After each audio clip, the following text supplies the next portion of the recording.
Este año varias economías se vieron afectadas por la pandemia, pero ¿cómo esto afectó a Estados Unidos? Un país en el cual los estados empezaron la cuarentena en diferente fecha y por ende finalizaron en diferentes fechas, país en donde el presidente decidió enfocarse principalmente en la economía. Bueno, pues aquí hablando un poco del Producto Interno Bruto, más conocido como PIB, el cual mide el crecimiento económico a partir de la producción total de bienes y servicios que hay en un país. Tiene dos tasas de crecimiento, la trimestral y la anual. Estas se guían a partir de las variables del consumo de hogares, inversiones de empresas, gastos gubernamentales y balanza comercial. Bueno, pues según indicadores del Banco Mundial, el año pasado Estados Unidos terminó con un crecimiento económico del 2.2%. Pero ahora, pues con todo este tema de la recesión económica que ha traído el coronavirus, podemos evidenciar que la economía descendió un 1.3% en el primer semestre. En el segundo, un 9.0%, lo que es muy alarmante ya que en la tasa trimestral anual sería un 32.9%. Y esto no se veía desde las depresiones económicas que caracterizó mucho la historia de Estados Unidos.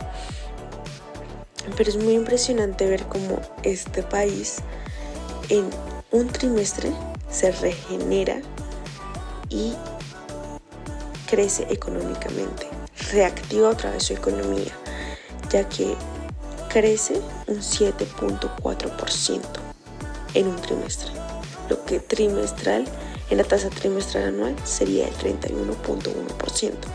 Y esto es muy impresionante ya que es un ejemplo de cómo podemos crecer económicamente en tiempos de crisis.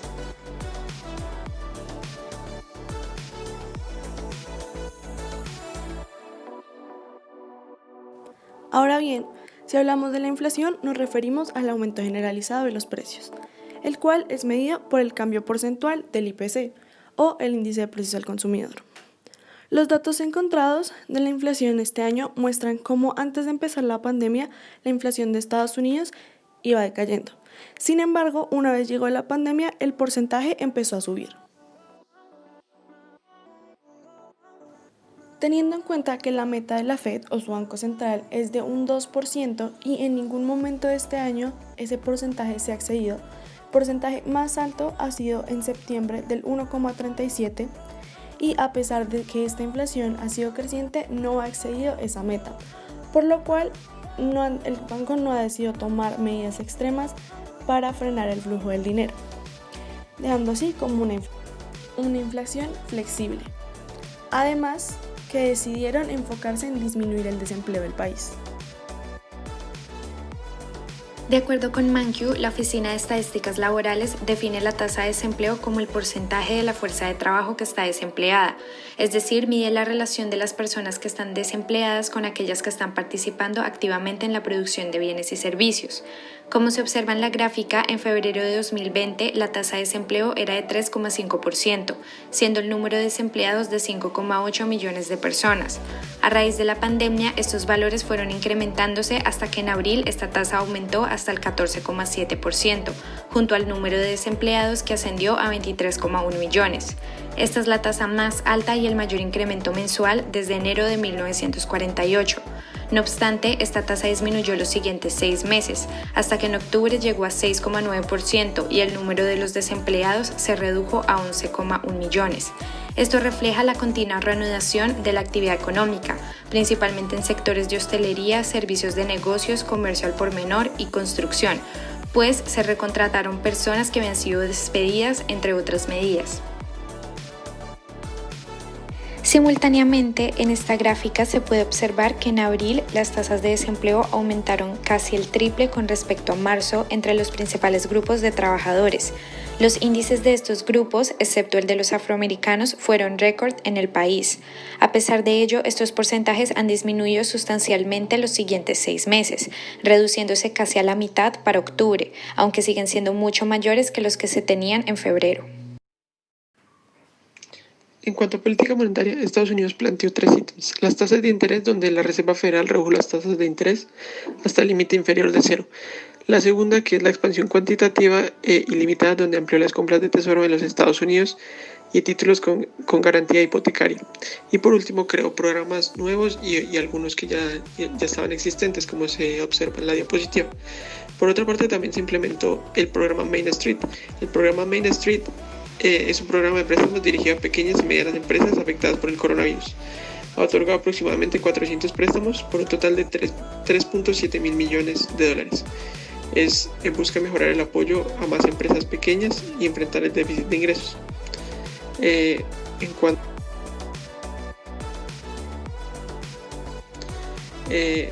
cuanto a política fiscal, se ven tres fases. La primera fase es la Ley de Consignaciones Complementarias, en la cual son 8.300 millones de dólares en gastos destinados a organizaciones federales, que están destinados de la siguiente manera: 3.400 millones de dólares dirigidos al Fondo de Emergencia, Salud Pública y Servicios Sociales, 1.900 destinados a Centros para el Control y Prevención de Enfermedades y 1.600 en asistencia internacional. La fase 2 es la Ley de Priorización de la Familia, donde se prevén licencias de enfermedad con goce de sueldo, asistencia alimentaria, pruebas de COVID-19 gratuitas. Y por último, la fase 3, que es la Ley de Asistencia, Alivio y Protección Económica, en la que se destinan 2 billones de dólares en degravaciones fiscales destinadas de la siguiente manera: 290 mil millones para entrega de cheques, 260 mil para prestaciones de desempleo, 25 mil para asistencia alimentaria, 510 mil para evitar quiebras de empresas, 367 mil en garantías, 180 mil en hospitales, 150 mil en transferencias, 100 mil en educación y 280 mil en reducciones tributarias. En conclusión, la política monetaria implementada por Estados Unidos es expansiva, ya que está buscando inyectarle dinero a la economía para lograr una recuperación en respuesta al coronavirus con las medidas ya anteriormente mencionadas. Por otro lado, la política fiscal fue también de tipo expansiva, ya que Estados Unidos decidió bajar los impuestos de tal forma que las familias puedan tener un mayor consumo. Otro tema que es importante mencionar es la disrupción de los flujos comerciales. La pandemia mundial ha afectado marcadamente a varias industrias en todo el mundo, por lo que se cerraron sectores enteros en la economía. Esto llevó a la disrupción en el suministro de los bienes y servicios. Las medidas de restricción de la circulación y el distanciamiento físico dado por la cuarentena establecida por el gobierno de Estados Unidos afectó de manera directa en los nichos del transporte, los viajes y el turismo. Estas tres industrias están directamente vinculadas al comercio de servicios, pero no solamente afectó este sector, también ocasionó una gran disrupción en los flujos comerciales de los vehículos automotores, los bienes de consumo y capital, los servicios de viaje, los servicios de transporte y también una disminución de exportaciones de bienes y servicios. Como sabemos, Estados Unidos tiene una gran producción en el sector de automotores. Esto ocasionó grandes problemas en la economía del país, haciendo que mucha gente pierda su trabajo, ya que los negocios también entraron en crisis, siendo una situación bastante complicada, afectando la economía del país en general.